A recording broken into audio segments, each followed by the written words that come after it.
Welcome to Business Aspirin, pain relief for business. Clint has managed a restoration company in Dallas since 2008 and is one of the top drying experts in his region. Clint is also the co-founder of JobDocs, a software developed to help his team manage their overwhelming volume of projects. On the podcast, Clint brings together business managers and leaders to share with you how they have overcome their business pains and how you can too. And now, here's your host, Clint Junell. Welcome to Business Aspirin. I'm your host, Clint Junell, and I am excited about this one today. I have one of my good friends and one of the leaders in the restoration space joining us today, Russ Palmer out of Arizona with Titan Restoration, Arizona.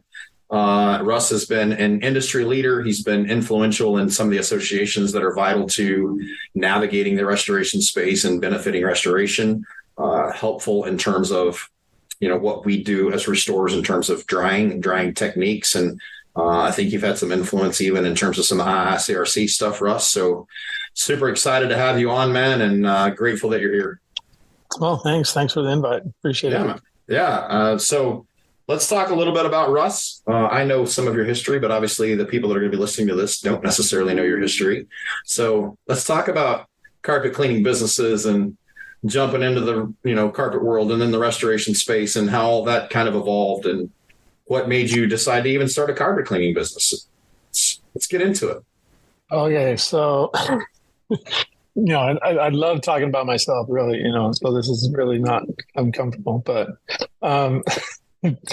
no, so I actually, for all intents and purposes, it just, restoration came by as just a fluke is what it really turned into. So my story is when I was in high school, one summer, I worked for a carpet cleaning company, did a little bit of carpet cleaning. After high school, went on a mission and then came back and went to college. Instead of flipping burgers, a buddy of mine said he found a carpet cleaning van I should buy and look into and reached out to my other cousin who had a property management company. And I said, hey, if I buy a van, can I clean carpets for you? While I'm going to school. And he said, all right, cool. And so I did. So I bought a van and cleaned carpets, and eventually I came across an empty one that was flooded. Like, one of those, oh crap moments. And then it's like, okay, what do I do? Made a bunch of phone calls, talked to a bunch of people who I knew in my industry, that I'd met over the years as carpet cleaning. Found out I really enjoyed it. Really enjoyed the floods. For some reason, it piqued my brain, piqued my interest. It tickled my brain. And from there, I just started doing floods only. So carpet cleaning and floods. And this was 96. So 27 years ago. Did that for many years. Somewhere in the early 2000s, I connected with, I partnered up with a restoration company. I got contractors that they didn't do any floods. I didn't do any contracting at the time. And that was Titan Restoration. So we worked closely together. Titan Restoration was started by an adjuster buddy of mine who, as adjusters, they think they write all these big checks and it's, super, super easy. You get an estimate, you get a big check, and then you just put money in the bank, right? Right. It's easy. Well, a few years in, you realize it's not that easy. There's like customers associated with it and they get mad and do stuff. What's on the estimate? And so, for some reason or another, I bought it and took over the construction side of it. And that was in 2005.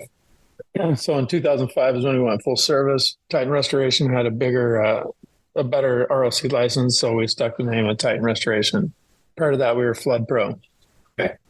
And then since then we've grown. Now we've got, roughly 60 employees in 2 locations, and we're just killing it here in Phoenix and Tucson. Yeah. So it's amazing, dude. Like to watch the story. So I've known you probably since 2010-ish, probably range, somewhere in that range since I've known you, and your involvement in the industry has been great. Like the 1996 version is, and like we didn't know how to dry structures in 1996, right? Which is part of what led to the whole Aaron Brockovich era and black mold and the early 2000, which is, pretty big in the mold industry at that point, in the late 90s, early 2000. And so you were also kind of instrumental in seeing problems and navigating ways to help spin the industry a little bit better, right? Would you say that? So Yeah, luckily I got some really, really good advice. So early on in my career, I discovered this. This is like pre-internet, pre like information age, really, because we were at Disney Yellow Pages back then still. Yeah, sir. But somehow or another, I learned about Chuck DeWald, some redneck out in Tennessee, really. And Straight. Yes. and so they're like, you got to go to this class. I'm like, all right, he's doing something out there. So I actually went out there and took that class. And this was late 90s, which was super instrumental because in that class, there was a lot of, I didn't realize it was like his second or third class, but I thought he'd been doing it for years, but the way he presented it, he did it for years. It was like boot camp. It was like pretty intense. You had the camo on and all that stuff in those days, right? Yeah. Yeah, I know those days. He actually opened the class with a video clip of Patton, the movie Patton.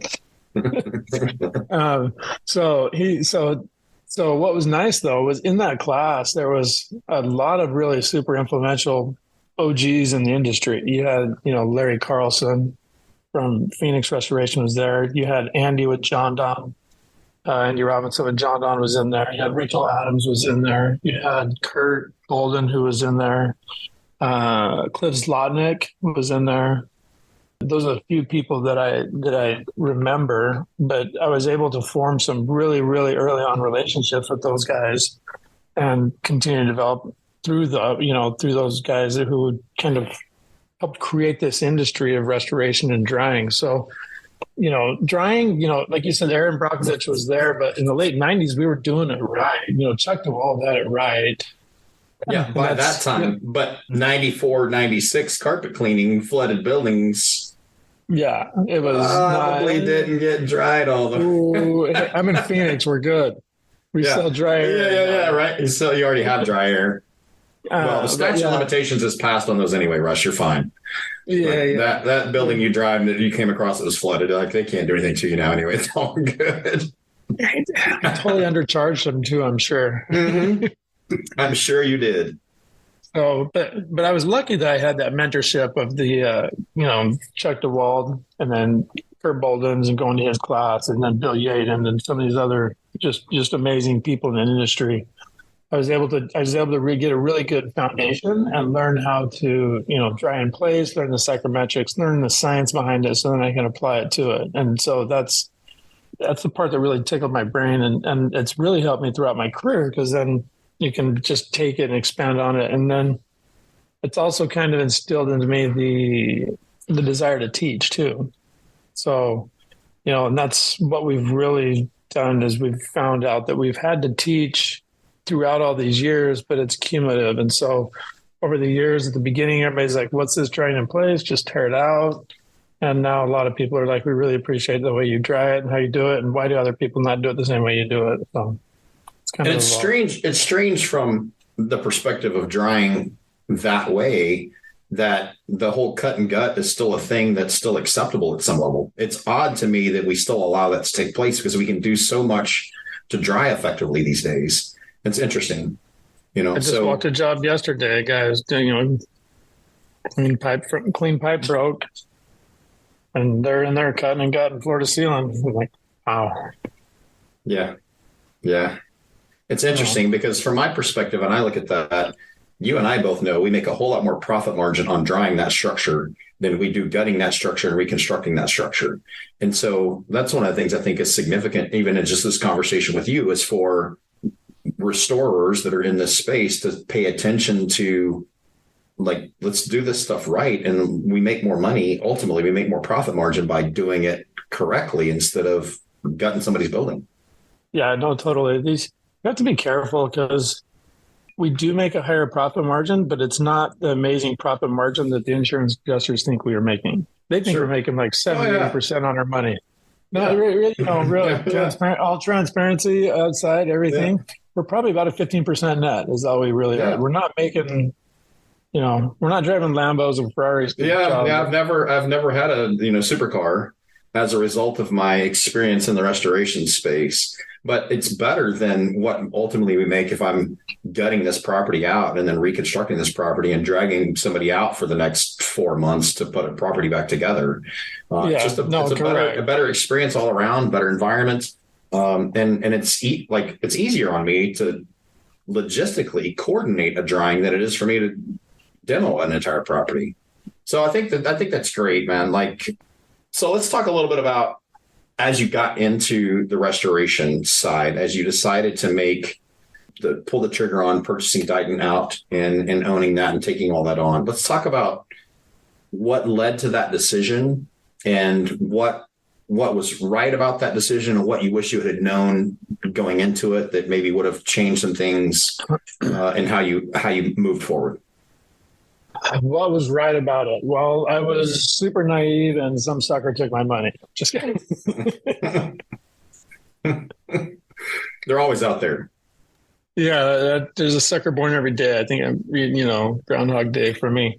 No, it's been a good journey. Construction is not my passion. And it's not something that when people do advise me that they have a successful mitigation business, just getting a higher revenue is not necessarily more sexy than, there's a year we did, I'm going to pull the skirt up a little bit, let you peek underneath, but there's a year we did $8 million in top line revenue for reconstruction. I made $15,000 that year. We had a couple jobs go sideways. Talk about pucker factor. Hey guys, I'm ready to shut this down. You guys better figure out how to turn this around or we're all going to be just, mitigation water technicians. But if you don't have a passion for it, you don't have a good team for it, then you can get burned really, really bad. And it can hurt and sting. And, like you said, you just start passing a whole lot of money around and your employees are getting paid, your subs are getting paid. And at the end of the day, you have a lot of risk on there for not a whole lot of money. So you have to be super careful that way. If you have the right team and they have a passion for it, or you have a passion for it yourself, then it makes it a little bit easier, to do that. So, I always caution people, stay in your lane, be good at your, keep it simple and do what you're good at. So, well, that's what we try to say too. Like the reality is I'm not ecstatic about the reconstruction side of our business either. Like I would much rather do the mitigation side. I would much rather focus on contents and mitigation. You don't do contents, but those parts are easier to navigate than the reconstruction side. And inevitably the reconstruction side is where things take longer and people expect somebody to be there 24 hours a day, 7 days a week to put their property back together until it's done. And it just doesn't simply work that way. And so it creates that frustration and sometimes the customer, and you have to manage and mitigate that situation. And I would much rather do the drying side and the customer service where you come in with your cape on and are a superhero for, 3 or 4 days and you get to bounce out of there and everybody's happy about what's taken place and you've done your job and done it well and everybody sings your praises. It's just easier to navigate. I tell people all the time, and anybody that's listening to the podcast, I would tell them, if you can be successful just doing mitigation, stay there. Because the rest of it is just difficult. We wouldn't do it if we didn't have to. But I feel bad about Mrs. Smith that's 80 years old and needs something to put back together. And I'm like, okay, we got to do this project. And so we have a reconstruction division as a result of that, which now you got to keep the reconstruction division moving and busy.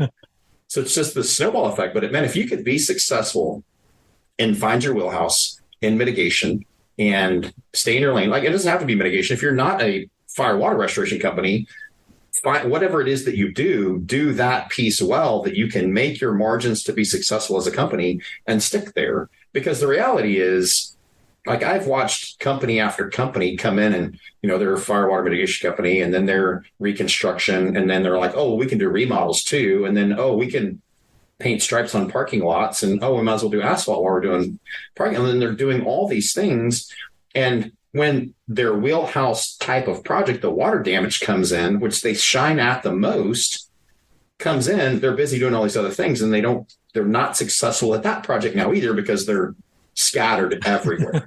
Right. And you know how that works, right? Like you've seen guys do that too. And it's mind boggling to me that, there are companies that you and I both know that are running 10 million in revenue and they're not making a dime doing it. And they're just working their tail off to not have any type of success whatsoever. And that's just crazy to me. So, I definitely can echo your statement there, right? Like find your wheelhouse, stay in your lane, be successful at it. What's, because you're like me, like you're kind of a science nerd on the whole drying side, right? Like you like the science, you like the numbers. I've been told that. I've been told that. Yeah. Yeah. Like there's some things, and you're way into the KPIs on numbers and driving your business and the science of numbers of drying and how do we make this better? How do we make this more efficient? And talk to me a little bit about the mentality that goes into operating a business from the numbers side. It's a fine line that you walk as a business owner. You need to know. So everybody, like a lot of people talk about numbers and money. Really, what is money? What are the numbers? That's just a scoreboard. Like if you're into sports, I know you're into hockey, right? Your family's into hockey. They do a lot of that. Right. I mean, going to practice is fun and watching it, but it's not that great because there's no score. At the games where, they keep the score, you keep the score and then it's exciting and, hey, great, we did great. All sports are that way. Nobody likes to watch practice. Practice is all right, but you really like where the competition is where you got to compete and you got to keep score. And so, in your business, your numbers are your scoreboard. So put your scoreboard up, learn them, look at them, track your stats, track your numbers, see what they look like. And, and that changes. Like your KPIs, there's always a few that are like core that you're looking at, but there's other stuff that you're always looking at too. You can tweak and it's, you're just kind of looking at them and, hey, how can we improve?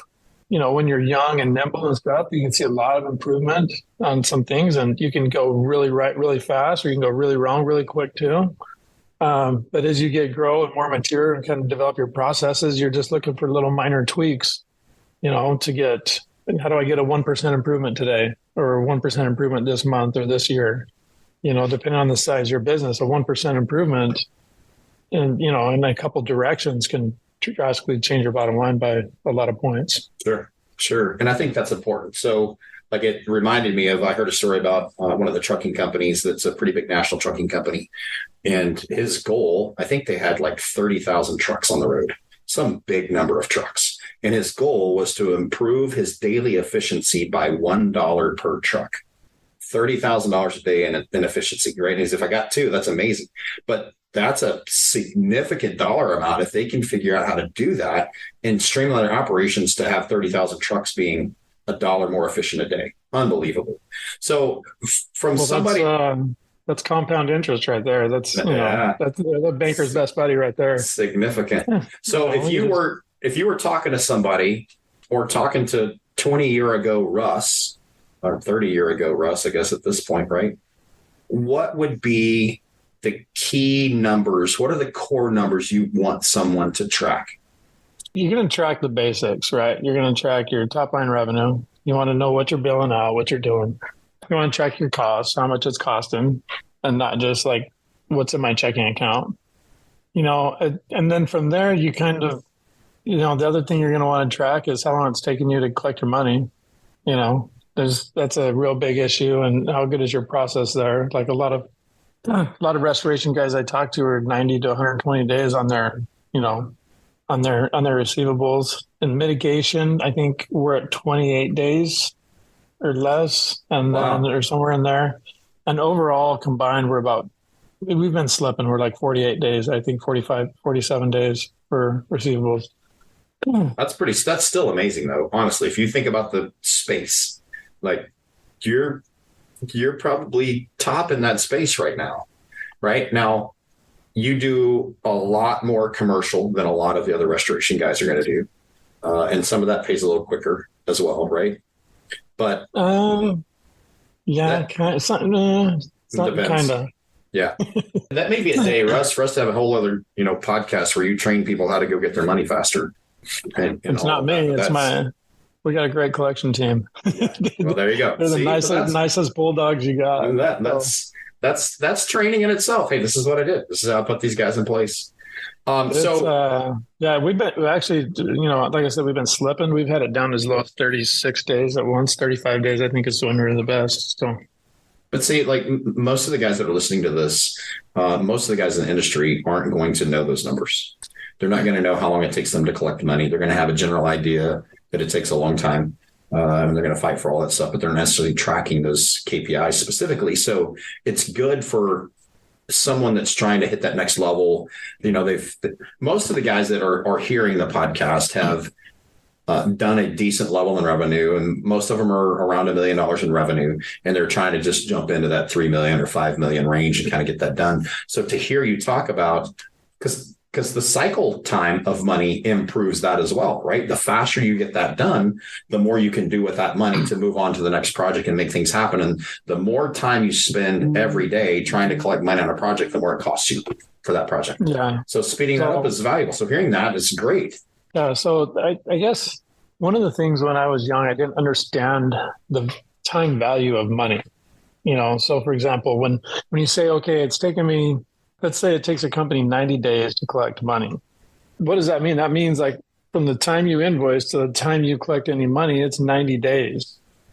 And when you're going against a company like mine, where we're at 45 days, like I'm able to collect my money twice as fast. So this is what it really boils down to is, it's like, hey guys, when you have your lower AR days, you're able to put that money in your pocket quicker. Most of the time, that's just a little bit of discipline of being able to say, hey, I need to deposit up front. I need to collect some money up front.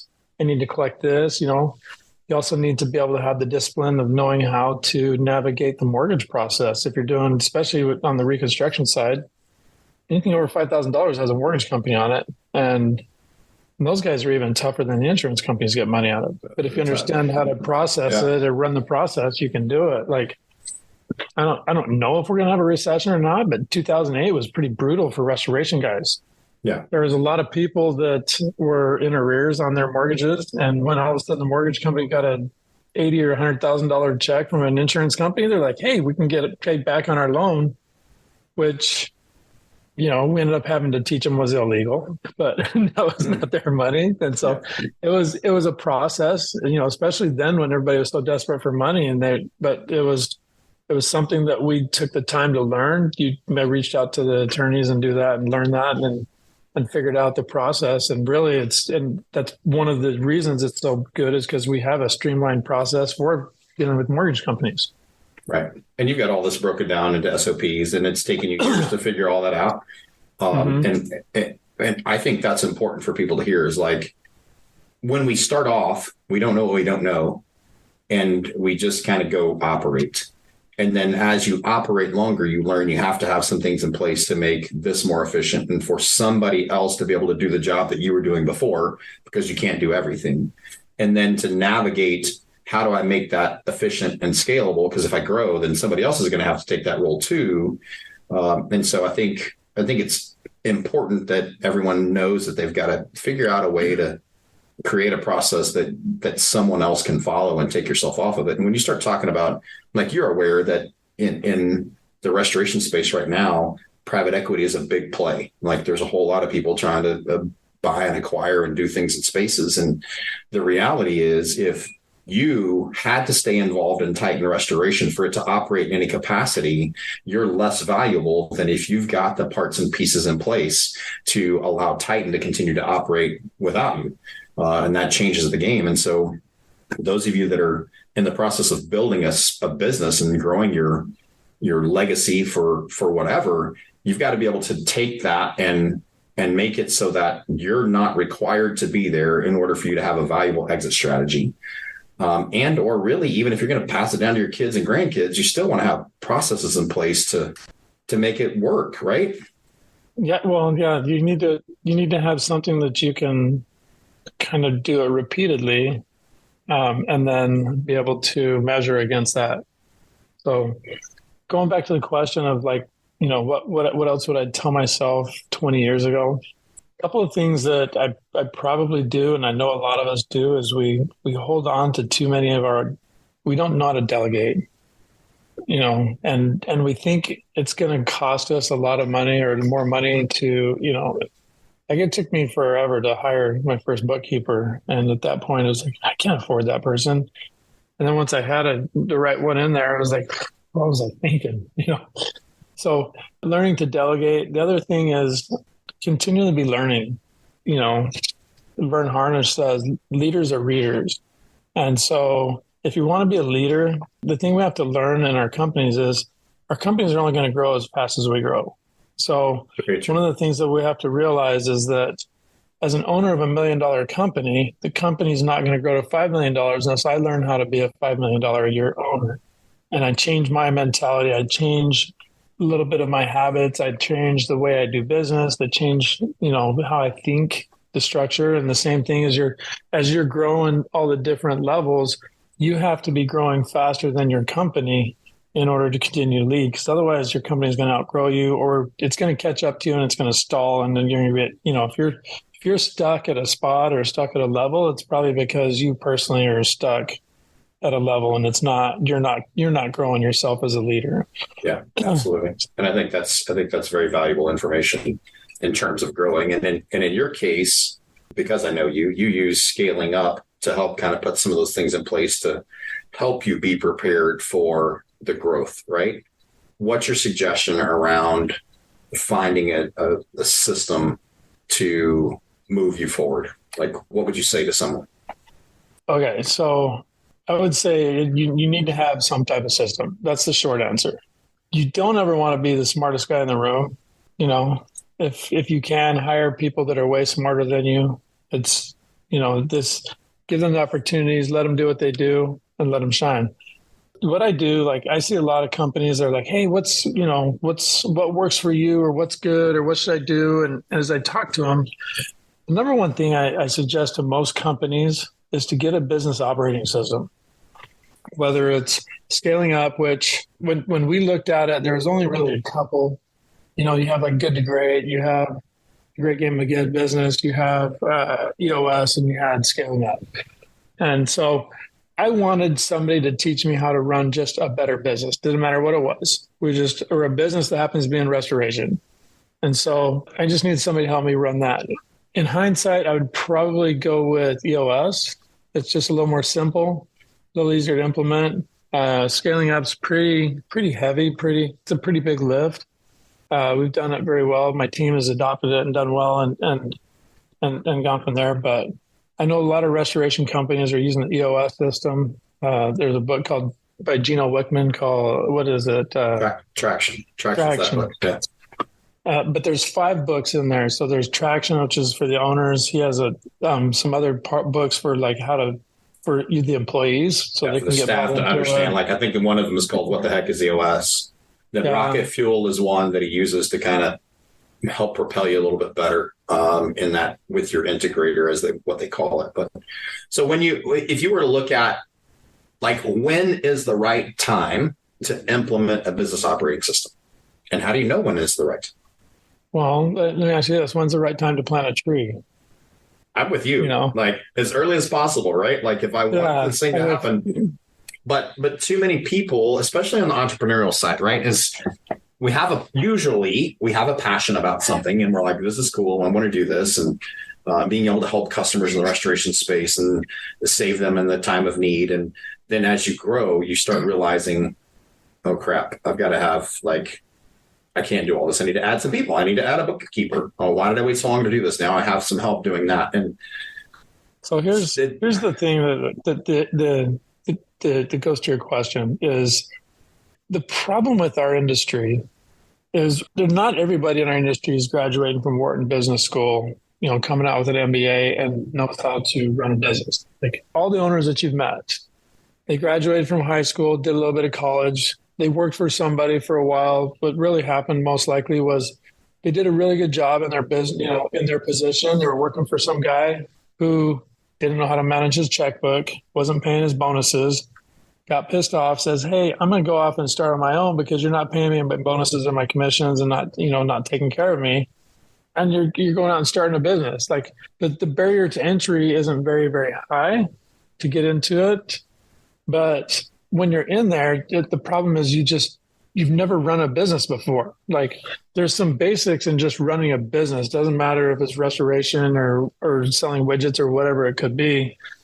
There's basics that are in there that, as you just learn these basics, it just makes it so much easier to say, okay, as I'm looking at this, here's my business.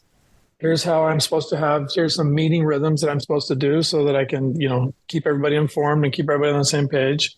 Here's here's how we can start plugging people in. Here's how we can look at it. Here's how I can do my strategic planning. Here's how we can do, quarterly thinking, annual planning, 3-year, 5-year, 25-year planning. And what does this all look like? And you kind of get a rhythm and you say, okay, at its basic, you say, okay, what does my company look like in 3 to 5 years? And then you reverse engineer it. And when you have gone through the process, you're like, it's pretty fairly simple.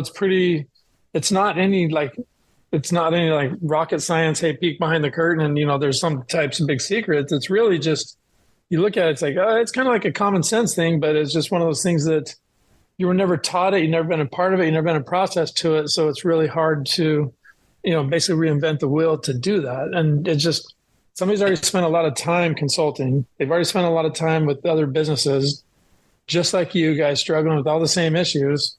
And they say, hey, here's a playbook, follow it. I'm on the lazy side, I'll follow it. Yeah. And it's easier that way, right? The problem is just knowing that you need to implement it and knowing that there are things out there that will make the whole process more streamlined and more efficient for you. But it's tough, right? On the entrepreneurial side, when you're in the minutia of working on jobs and writing estimates and trying to invoice customers and all the things, it's hard to make that a priority. And so I'm with you, man. I would suggest that people make it a big priority and focus on getting operating system in place early. And I think that's spectacular. There's a book that helps on that. That's really, really good by a guy by the name of Dr. Benjamin Hardy called Who Not How.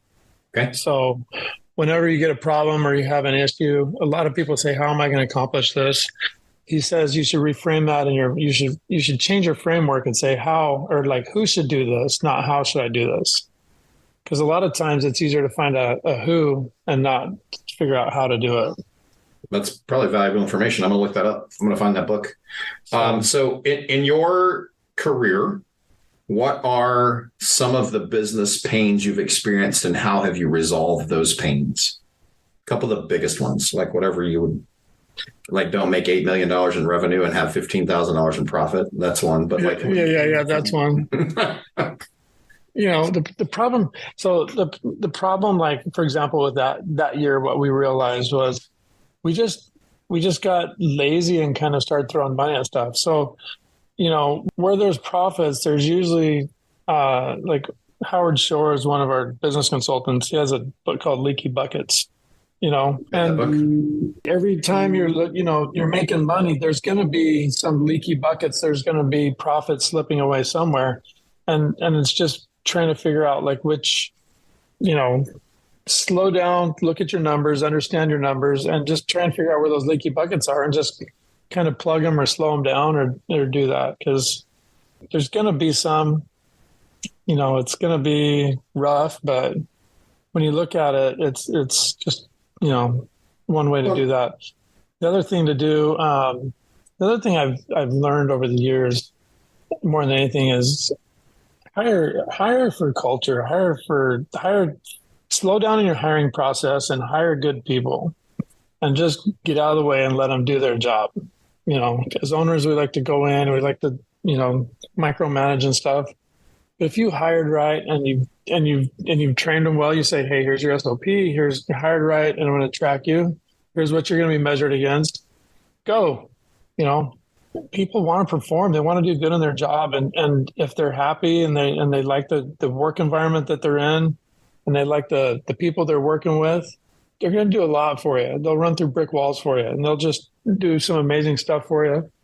And they'll perform. And happy employees are going to perform better than pissed off employees. So absolutely. Check your insurance companies have the net promoter score, right? There's a way to track your employee net promoter score. So start tracking that. A lot of companies think they're really, really good in the 30s and 40, like a net promoter score of 40 to 50 is pretty good. Ours is like 68 or 70. So that's significant, man.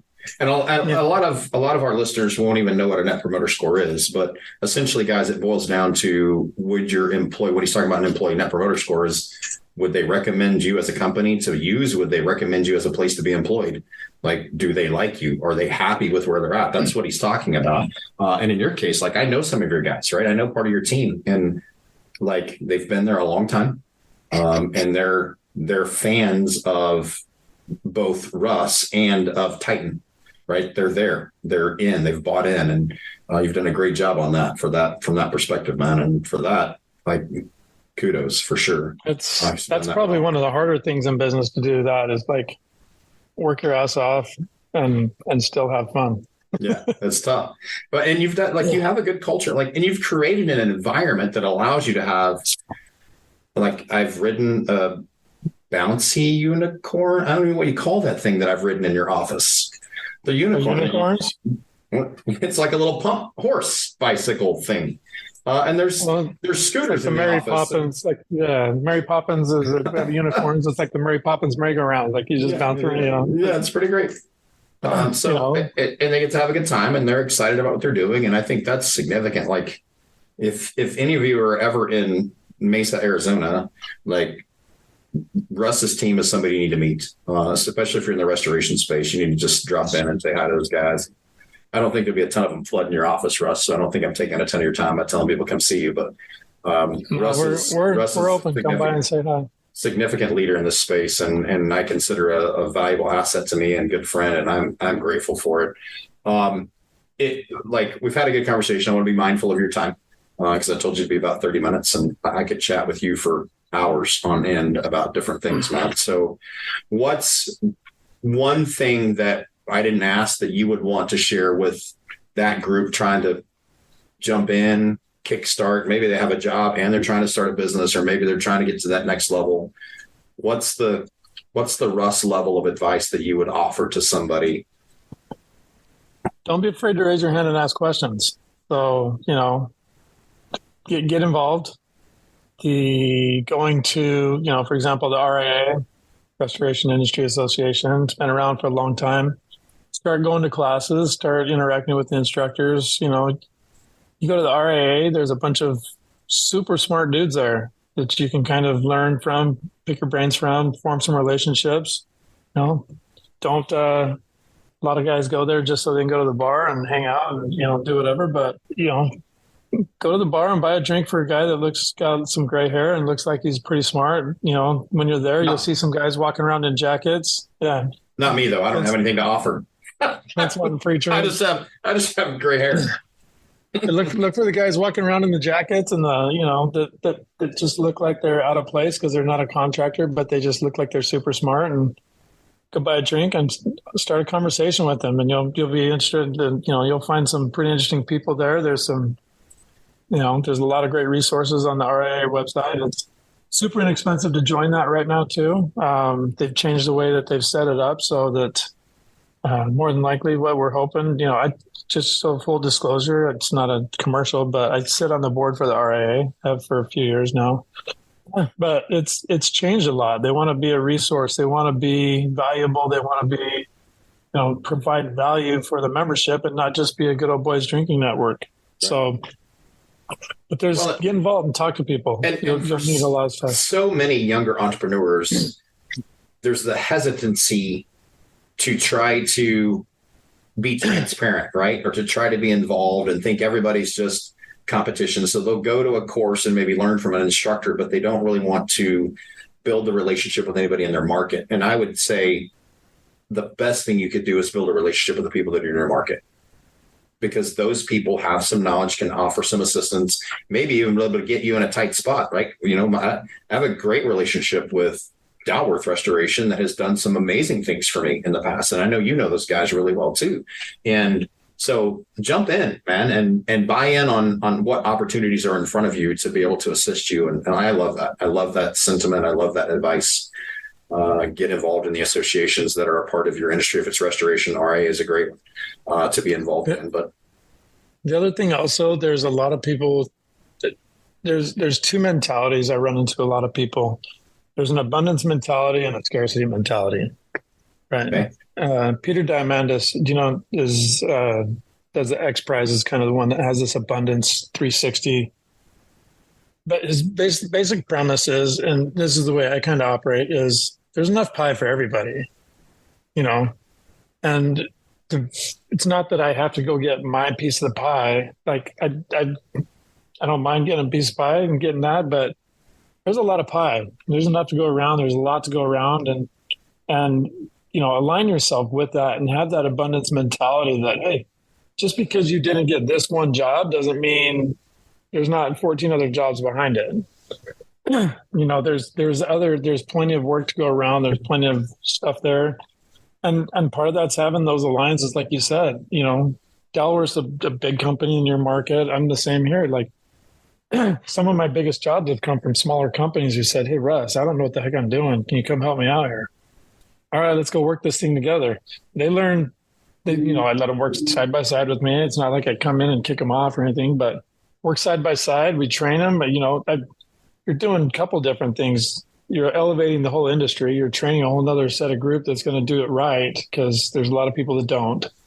And rising tide will raise all ships. So the best we can do is kind of work together and create that rising tide for everybody. And the more we work together as an industry, the more we'll be able to see changes and things happen in our industry, because we are a super fragmented industry, because a lot of people are just like this scarce mentality. It's like, hey, I've only got this much and I've got to hold on to what I've got. But, share it. There's lots. Share it with your employees, Absolutely.